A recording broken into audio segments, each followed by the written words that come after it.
Good afternoon. My name is Muhammad Noval Sinambela, and I'm a fourth semester student majoring in Information System at Telkom University Campus Jakarta. During my studies, I developed a strong interest in system analysis, especially in understanding how business process can be translated into a structured and efficient information system. From several projects that I have worked on, I usually begin by understanding the business process first. For example, in one of my projects, I conducted an interview with a business owner to understand how their daily operation work and what kind of problem they face. After that, I modeled the business process using BTMN so the workflow could be visualized more clearly. From there, I could identify which part of the process were inefficient or could be improved. In another project, I worked on analyzing and designing an information system. I identified both functional and non-functional requirements and then translated them into a system model using UML, such as a use case diagram and activity diagram. I also analyzed the resizing process by comparing as is and to be condition, which helped me to understand how to focus better and more effective solution. Besides that, I also have basic knowledge in a project management, such as creating a project charter, defining scope, and planning a timeline using a Gantt chart. So from this experience, I'll develop my analytical thinking and learn how to understand problems from both business and technical perspective. I am very interested in continuing to learn and applying my knowledge in real-world situation, especially in a system analysis role. After that, for my strengths, I would say that my main strength is analytical thinking. I am used to analyzing business process and then identifying system requirement and translating them into the system model using tools like UML and DTMN. So from my experience, I also get used to understanding user needs by exploring processes directly. Example through interviews and workflow analysis. I am also able to look at problems from both business and technical perspective, which I think is important for system analysis. And another strength for me is that I tend to work in a structured way. I like to organize my work clearly, especially when dealing with requirements and documentation. For my witness, I realize that I still have limited experience in real industry environments, since most of my experience comes from academic projects. To overcome this, I try to improve myself by learning more real case studies, practicing with tools like Visual Paradigm, and exploring how system analysis is applied in work projects. And I'm also working on improving my communication skill, so I can explain technical ideas more clearly to non-technical user. Last but not least, I believe that with continuous learning and practice, I can improve my readiness and grow into a better system analyst. Oke, kalau dari saya, bagaimana cara untuk menganalisis kebutuhan sistem? Biasanya saya akan mulai dari memahami dulu ya, bagaimana sih alur dari proses bisnisnya tersebut. Karena menurut saya sistem itu sebenarnya cuma alat ya untuk mendukung proses yang sudah ada. Jadi kalau proses bisnisnya belum dipahami, nanti solusi yang dibuat atau solusi yang akan diterapkan itu biasanya tidak sesuai ya. Nah, dari pengalaman saya, waktu mata kuliah pemodelan proses bisnis semester 3, saya pernah melakukan wawancara langsung dengan stakeholder. Nah, tujuannya itu untuk memahami bagaimana sih alur kerja dari mereka. Nah, dari situ saya baru mencoba menangkap bagaimana sih proses tersebut itu berjalan. Lalu siapa aja yang terlibat dan di bagian mana yang biasanya itu suka muncul masalah ya atau error.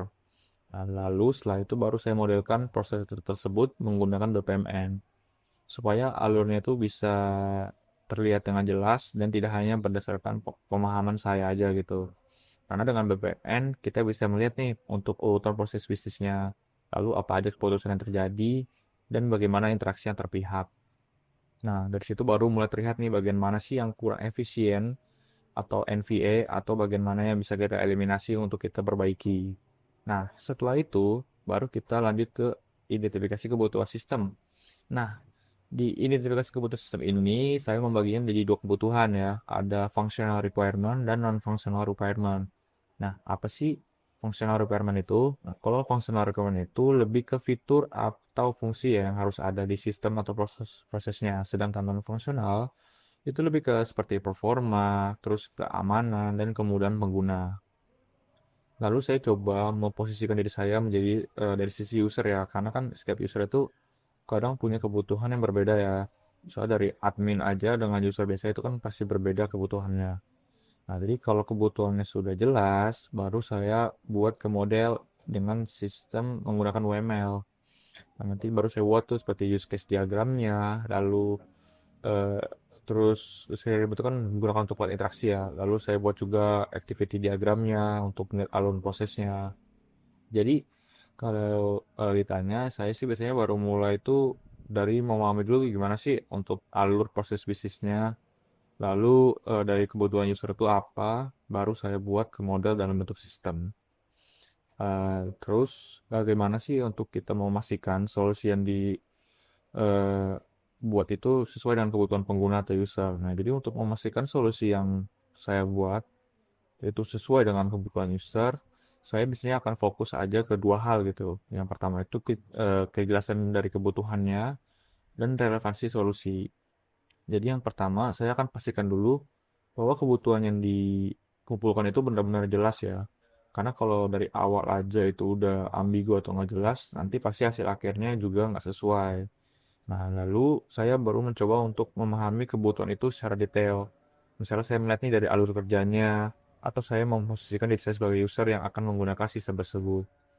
Selain itu, saya juga mencoba untuk melihat ya, apakah solusi yang dibuat atau yang ditawarkan itu benar-benar menjawab masalah utama, atau malah nggak menjawab gitu kan.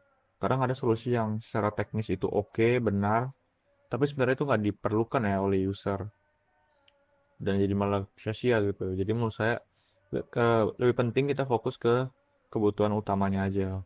Lalu saya juga membandingkan ya kondisi sebelum dan sesudah solusi diterapkan. Karena dengan cara ini kita bisa melihat ya apakah solusi tersebut itu benar-benar memberikan perbaikan misalnya dari sisi efisiensi atau kemudahan dari penggunanya gitu. Atau malah nggak menghasilkan apa-apa gitu. Lalu saya juga mempertimbangkan ya apakah solusi yang tersebut itu yang saya tawarkan apakah mudah digunakan oleh user. Karena menurut saya percuma aja kalau sistemnya bagus, sistemnya oke, sistemnya itu wow. Tapi kalau user aja mau pakai atau mau menggunakannya malah susah, itu percuma.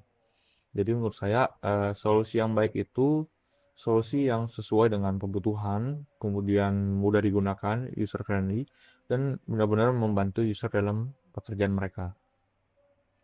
Lalu bagaimana kalau terjadi konflik antara tim teknis dan user? Nah, jadi kalau saya melihatnya itu sebagai kondisi wajar ya, hal wajar. Kenapa wajar? Karena memang dari kedua pihak, dari sisi tim teknis atau dari sisi user, itu kadang memiliki sudut pandang atau perspektif yang berbeda ya. Nah, biasanya kalau dari sisi user itu kan biasanya fokus ke sisi kebutuhan ya, kebutuhan dari bisnis dan hasil yang mereka inginkan. Kadang, nah, sedangkan kalau di tim teknis itu kan biasanya lebih fokus ke bagaimana sistem itu bisa dibangun dan dari keterbatasan yang ada gitu kan. Nah, jadi kalau di kondisi seperti ini, saya akan mencoba menjadi penengah ya atau penghubung di antara keduanya. Nah, jadi untuk langkah-langkahnya, yang pertama saya akan coba memahami dulu kebutuhan dari sisi user. Apa sih yang sebenarnya mereka butuhkan dan kenapa itu penting gitu untuk mereka. Lalu saya juga memahami nih kendala dari tim teknis. Karena kan kita juga harus dari dua sisi. Misalnya kayak dari tim teknis itu apa ya? Misalnya kebutuhan eh, keterbatasan mereka itu misalnya apa gitu kan. Dari sistemnya kah? Apakah dari waktu atau dari resource? Nah, lalu saya baru mencoba untuk mencari titik tengahnya gitu. Karena kan nggak selalu ya eh, semua keinginan user itu harus terpenuhi ya. Karena kan kita juga mengetahui keterbatasan yang ada, tapi tetap kita juga tidak bisa mengabaikan kebutuhan utama mereka. Eh, Lalu saya akan membantu ya untuk menjelaskan kebutuhan user ini ke tim teknis dengan cara yang lebih terstruktur supaya dari sisi tim teknis juga paham gitu ya dengan kebutuhan user. Nah, sebaliknya juga saya juga akan menjelaskan kepada user nih eh, dengan keterbatasan yang dari tim teknis tuh karena supaya biar mereka tuh juga paham ya dengan kondisi yang ada gitu. Lalu saya baru menentukan prioritas. Mana aja kebutuhan yang memang bisa didahulukan karena ini prioritas utama, maksudnya kebutuhan yang sekunder yang bisa dilakukan di tahap berikutnya ya, atau di update berikutnya. Jadi, saya akan mencoba menjaga keseimbangan ya antara kebutuhan bisnis dan kebutuhan teknis supaya solusi yang diterapkan, yang ditawarkan itu tetap realistis, tapi juga bisa dijalankan. Nah, lalu kenapa eh, tim HR harus memilih saya? Kenapa Anda harus memilih saya? Karena menurut saya ini adalah kandidat yang layak dipilih karena saya memiliki kemampuan dasar yang cukup ya dalam memahami analisis sistem. Walau saya tahu dengan kapabilitas saya yang masih dikit untuk pengalaman project dan project juga masih di tahap akademik aja, belum sampai ke level industri. Tapi saya merasa saya juga terbiasa gitu dalam memahami proses bisnis. Lalu kayak saya mengidentifikasi kebutuhannya untuk sistemnya apa aja. Lalu saya juga bisa menerjemahkan ke dalam model yang lebih terstruktur ya, seperti tadi kayak BKN atau activity diagram, user diagram. Saya juga sebenarnya tidak hanya fokus ya ke sisi teknis, tapi saya juga eh, melihat dari sisi user dan bisnis, karena solusi yang ditawarkan juga biar bisa lebih relevan ya dan tidak kemana-mana gitu. Kemudian saya juga terbiasa bekerja secara terstruktur, terutama dalam menyusun kebutuhan dan dokumentasi sistem ya. Dari pengalaman saya menangani proyek besar. Lalu saya juga orangnya itu mau belajar dan mau terus berkembang. Karena saya sadar dengan ilmu yang saya punya sekarang, saya juga masih perlu banyak belajar. Terutama di dunia kerja industri ya. Tapi saya juga paham dengan kemampuan saya. Terus saya juga punya kemauan, maaf, untuk terus meningkatkan kemampuan saya ya, karena balik lagi saya orangnya mau terus untuk belajar. Lalu saya juga orang yang cepat beradaptasi ya. Beradaptasi itu misalnya kayak dengan tools, misalnya dengan tools baru atau bahkan dari konsep yang akan saya pelajari nantinya gitu. Jadi menurut saya kenapa Anda harus memilih saya? Karena dengan dasar yang saya punya, ilmu dasar yang saya punya, dan kemauan terus saya yang mau untuk berkembang, saya yakin saya bisa memberikan kontribusi yang baik ya sebagai sistem analis di perusahaan ini. Lalu di sini saya punya 3 pertanyaan untuk perusahaan, 3 aja. Pertanyaan pertama itu saya ingin mengetahui ya, bagaimana sih proses analisis sistem yang diterapkan di perusahaan ini, terutama dalam menangani kebutuhan dari stakeholder yang cukup beragam ya. Lalu untuk pertanyaan kedua, saya juga ingin tahu tools atau metode apa sih yang biasa digunakan oleh sistem analis di sini atau di perusahaan ini, khususnya dalam melakukan analisis kebutuhan dan perancangan sistem. Lalu ke yang terakhir atau yang ketiga, saya juga ingin tahu ya, bagaimana sih proses komunikasi antara sistem analis dan tim developer dan stakeholder ya, selama pengembangan sistem berlangsung ya, supaya kebutuhannya itu bisa benar-benar disampaikan dengan baik. Oke, jadi sekian untuk wawancara saya hari ini. Terima kasih. Wassalamualaikum warahmatullahi wabarakatuh.